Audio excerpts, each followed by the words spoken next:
groupe La Poste est plus que présent sur ce salon ProDurable. Muriel Barnéou nous a rejoint sur le plateau TV. Bonjour. Bonjour. Alors Muriel Barnéou, vous êtes directrice engagement sociétal au sein du groupe La Poste. J'allais vous poser la question, la RSE, qu'est-ce que ça signifie? Vous m'avez murmuré, nous, chez La Poste, on ne dit pas RSE, on parle plutôt d'engagement sociétal. Pourquoi?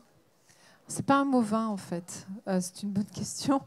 Ça n'est pas un mot vain. Engagement, ça veut dire qu'on a un peu quel est notre impact sur 3 niveaux d'intensité quand on considère la RSE.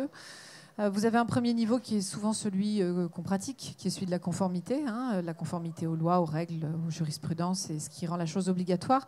Mais ce n'est pas la fonction la plus aspirationnelle, la plus intéressante de la RSE. Ce qui nous intéresse, c'est plutôt les 2 niveaux du dessus, ou ce qu'on a identifié comme les 2 niveaux du dessus, le niveau de l'exemplarité, et puis le niveau du transformant et de l'impactant, celui de l'engagement, au fond. Donc je vais vous les illustrer pour donner chair à cela. Le niveau de l'exemplarité, par exemple, La Poste aujourd'hui est neutre carbone.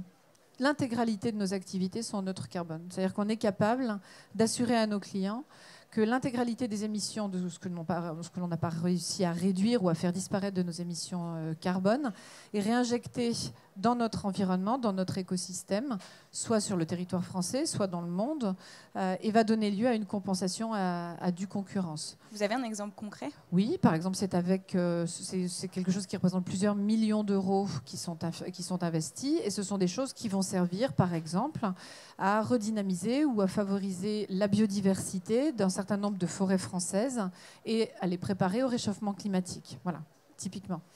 Ça, c'est du niveau de l'exemplarité. Exemplarité, ça veut dire on a été les premiers à le faire, on a été modélisants, et aujourd'hui, on a même des concurrents qui nous imitent, et c'est cette idée d'entraîner. Le 3e niveau, celui du transformant, celui de l'engagement, celui qui fait le mot d'engagement sociétal, c'est un niveau dans lequel on veut véritablement qu'il y ait une sorte d'avant et d'après. L'exemple qu'on prend très souvent, c'est l'épopée des voitures électriques.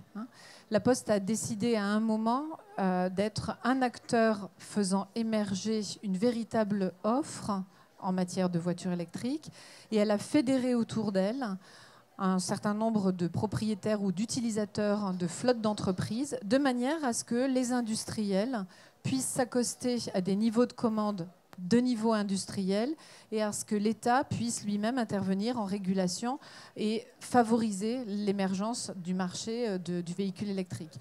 Ça, c'est ce qu'on appelle le niveau d'engagement. C'est-à-dire c'est le niveau qui impacte et qui fait ce que j'appelle un avant, un après, qui n'est pas nécessairement à vocation business, qui peut, mais qui peut être aussi quelque chose qui est, au contraire, à vocation partageable et partagée, comme un produit commun, un objet commun pour l'ensemble d'un écosystème, avec cette volonté de le faire évoluer et grandir.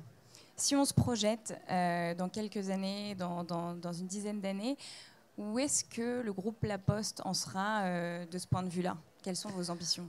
3 grandes priorités.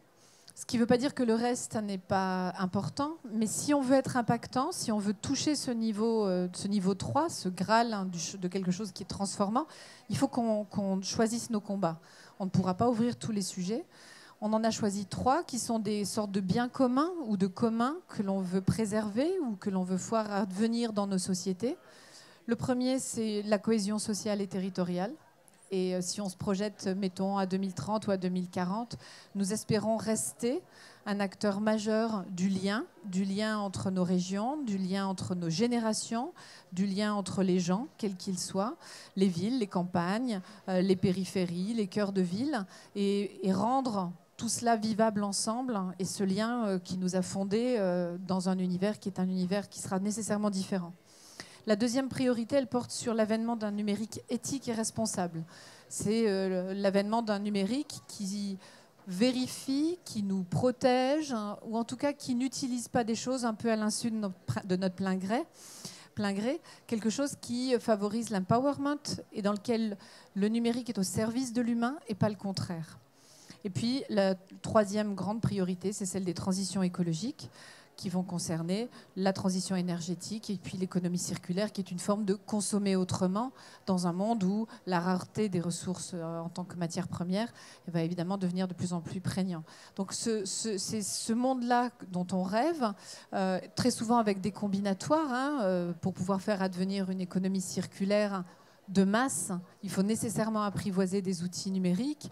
Pour pouvoir faire émerger les transitions énergétiques, il faut nécessairement utiliser la puissance que représente le numérique. Tout ça au service d'un territoire où, si on veut vivre à la campagne, eh ben, on n'est pas obligé du coup de subir un désert culturel, ou si on veut vivre à la ville, de mourir un peu prématurément, comme c'est le cas aujourd'hui, parce que les conditions des qualités de l'air, par exemple, ne sont pas conformes. Dernière chose, rapidement, si vous aviez un message en une ou deux phrases à faire passer sur ce salon Pro Durable, ce serait quoi ? Un message de espoir, c'est même encore un mot faible. Je crois, mais profondément, à quelque chose qui est un niveau d'exigence que les générations qui arrivent, qui sont déjà là, nous posent, qui est celui du sens, de la vision et du pourquoi on fait les choses. Voilà. C'est ce qui, pour moi, est l'élément le plus prometteur d'avenir. Nos jeunes, qu'ils soient nos clients, nos collaborateurs, nos futurs fournisseurs, nos futurs investisseurs, nous questionnent sur le sens que l'on donne à ce que l'on fait, l'utilité que l'on veut ou que l'on donne à nos entreprises dans un monde qui est un monde qui change considérablement. Et je pense que c'est l'élément le plus positif, à la fois le plus dérangeant, mais le plus positif que l'on ait à adresser. Et moi, je suis extrêmement optimiste sur ce flambeau qu'on va transmettre à la génération qui arrive et qui aura tous les moyens pour réussir. Et c'est un bel espoir. Merci. Merci Muriel Barnéou, je le rappelle, directrice engagement sociétal au sein du groupe La Poste. Et à très bientôt sur ce salon Pro Durable. Merci à vous.